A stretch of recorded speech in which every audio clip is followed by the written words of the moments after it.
aqui em Itacorá. Puxa ele pra cima aí, tio. Puxa o animal pra cima, tio. Vai da manhã, pô. Então... Opa! É um animal! Olha lá. Pega lá. Pega o puçado. Mas esse não dá medida, né, tio? Ou esse vai dar? Vai dar medida, tio? Não dá, não vai dar. Vamos ver ele aí, tio. Cadê ele? Tá puxando. Ai! Opa!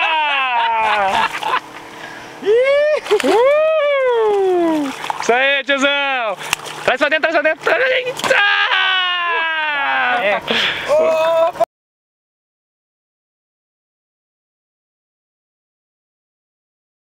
Esse animalzinho que tá pego! Pegou! Ué, cadê? Escapou, seu animal! Não acredito, irmão! Ficou saco! Tava fisgado! Pô, mãe, que empolgação, lá!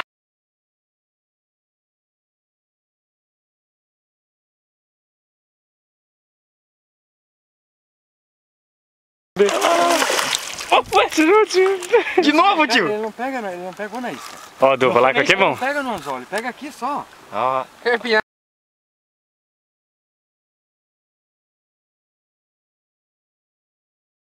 Não deixa escapar! Vai lá, segura o animal! Não deixa escapar! Não deixa escapar que ele tá aí, que ele tá presinho! Aí! Segura, bichão! Primeiro! Soltou de novo. Comeu a galinha. Como é que soltou o animal, cara? Puta, meu irmão, que alegria! Levou anzol tudo.